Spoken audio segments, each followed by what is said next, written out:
Hey guys, Locs is back, and today I guess I'm going to be talking a little bit about myself and my hair experience. How I found my way to be where I am right now. So let's roll this intro and then we'll get into it.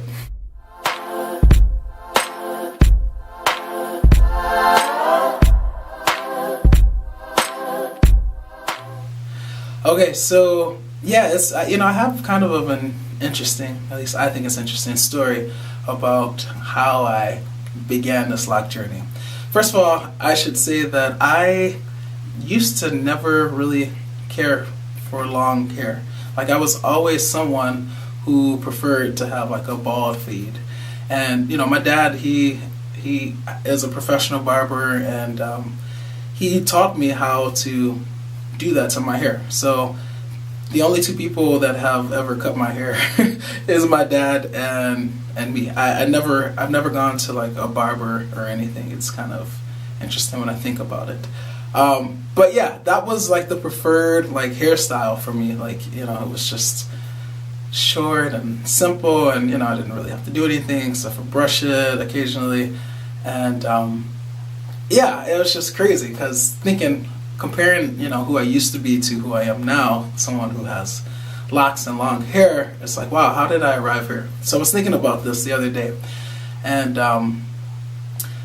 there was a period of time where I had long hair. I grew my hair out, so there's a story to that too. So as a man, I like when women have long hair. I just find it very attractive. And so I have this friend, and I said, I want you to grow. When I first met her hair was like down her back. It was like really, I'm doing this as if though you could see, but no, her hair was like down her back, and it was just beautiful. Like, every time I see like hair that long, I'm just like it's like so wonderful. It makes me happy. So moving on. So she had cut her hair at some point, and the haircut looked good. It was like shoulder length, but I begged and pleaded with her to grow her hair back out because I like long hair. And she was like, all right. She's like, I'll grow my hair back out, but you have to grow your hair out too. And I was like, why? She was like, I want you to understand like what women go through to have and maintain like that long hair. So I was like, all right, I'm desperate. I want to see you with long hair again. I will grow my hair out. So I grew my hair out, and when I had longer hair, I did a whole bunch of first mini fros, and then bigger fros, and then of course cornrows, and then I learned how to do two-strand twists. African Hair Guy, you were reminiscent about like people that used to watch on YouTube. Well, I used to watch Rustic Beauty, and I learned from her tutorial how to do two-strand twists, so I understand like that sense of nostalgia that you feel when you think about YouTube back in the day. But yeah, so I learned how to do a two-strand twist, and so I would put two-strand twists in my hair often, and that was kind of like my go-to style. And then I would do the twist out and have like a bandana, and then have like these crazy like twist out, this crazy twist going everywhere. It was cool. So but whenever I would do the two-strand twist, people would always say, oh man, you should get locks, you should get dreadlocks. And I'm like, no, I can't. And it wasn't because I thought that they would be dirty. I didn't think that I couldn't wash my hair. What I thought was that it's just so permanent. It's so permanent. And of course, if ever I want to change my hairstyle, I have to cut my hair. So first of all, let me just take a moment to say, isn't it interesting to go from someone who prefers to have short hair to now to then someone who was worried about having variety with long hair, right? Just had to mention that. So anyway, I was against getting dreads because I was like, it's too permanent and I don't want to have to cut my hair, So and then I think about like where I am now.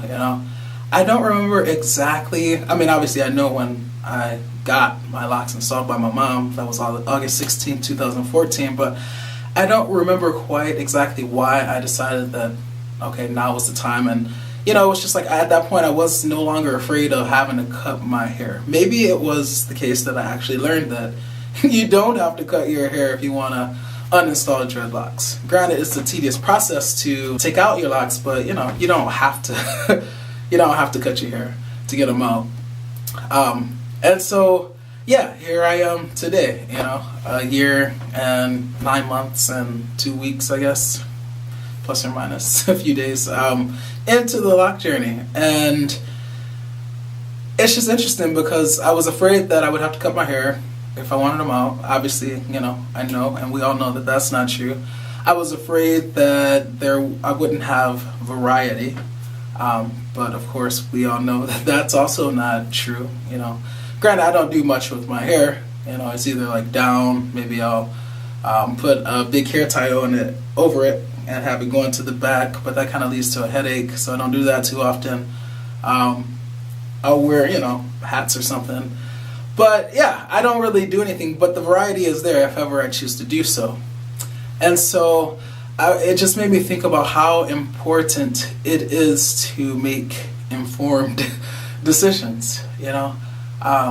Knowledge really is power, you know. Instead of just believing what everybody says, it's good to seek out knowledge. It's good to do your own research. And you know, if you would have asked me way back then, when I had long hair, like before I got my locks, or even when I had short hair, like the bald fade, if I would ever have locks, I would have like emphatically told you no, like no way, like that's crazy, like no, you know. And it's just so crazy, like how you can sort of evolve, and your mindset and perspective on certain topics can evolve. And I think one of the biggest factors to that evolutionary process is knowledge, you know, how much we know. And so it's just very interesting. So yeah, here I am today. It's like June, I think 2nd, 2016, and I have almost a set of 2-year-old locks. Who would have thought? So I encourage you all to, oh well, before I encourage you, I also want to say that it makes me wonder also, what else do I have preconceived notions about? So now I encourage you to, you know, just kind of always do your research. Don't just believe what people tell you. Figure out what you feel about it. So yeah, just wanted to tell you guys a little bit about my journey leading up to my lock journey. And yeah, just also encourage you to never stop seeking knowledge, and you know, don't believe what people will tell you just because they told you. Like, see if it's backed up. Do your own research. Figure out what you believe. Be an individual. So, all right, that is it for today's video. As always, please SSLC. Subscribe, share, like, and comment. SSLC. Remember that, guys. And yeah, I'll see you in the next one. Peace.